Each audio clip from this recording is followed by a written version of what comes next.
दमयंती विदर्भ की राजकुमारी थीं, रूप गुण और बुद्धि की अद्वितीय प्रतिमा। नल निषद देश के राजा, वीर धर्मपरायण और अत्यंत रूपवान, दोनों एक दूसरे से बिना मिले ही मन प्रेम कर बैठे। दमयंती को नल की बात पंछियों से पता चली थी और नल को दमयंती के रूप और यश का वर्णन उन्हीं से। प्रेम पत्रों की जगह हंस थे और भावनाओं की भाषा थी संस्कार। जब स्वयंवर आया तो देवता तक आ पहुंचे, इंद्र, अग्नि, वरुण। लेकिन दमयंती ने निडर होकर सबके सामने कहा, मैंने मन से नल को पति स्वीकार कर लिया है, अब मेरी वाणी भी उसी को स्वीकारेगी। यह स्त्री की दृढ़ता और प्रेम का पहला अग्नि परीक्षा था। शादी हुई, लेकिन जीवन आसान न था। काली नामक एक दुष्ट आत्मा ने नल को जुए की लत में फंसाया। राज्य छिन गया, वे वन भटके। एक समय ऐसा आया कि नल ने स्वयं दमयंती को त्याग दिया, यह सोचकर कि वह उसके दुख की भागीदार न बने।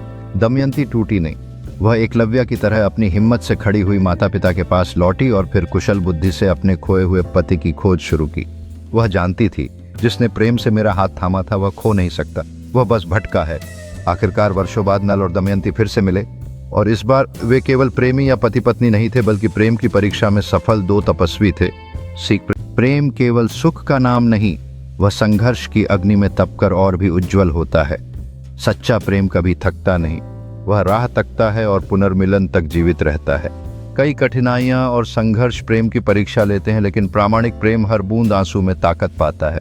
यह आकाश में चमकते सितारों की तरह है जो अंधेरे रात में भी अपनी रोशनी नहीं खोते।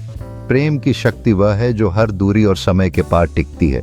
यह विश्वास और समर्पण की एक कहानी है जो कभी समाप्त नहीं होती, बल्कि हर बाधा को पार करती है। जैसे पौधे में हर मौसम में परिवर्तन होता है, प्रेम भी समय के साथ विकसित और परिपक्व होता है। ये एक ऐसी यात्रा है जहां हर अनुभव उसे और सुंदर बनाता है।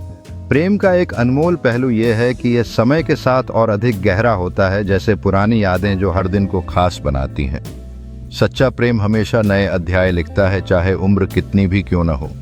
प्रेम केवल एक भावना नहीं, बल्कि यह उन सपनों और इच्छाओं का संग्रह है जो हम एक साथ साझा करते हैं, उन विशेष लम्हों में जो हमें अपनी जिंदगी के संगीत को गुनगुनाने का मौका देते हैं।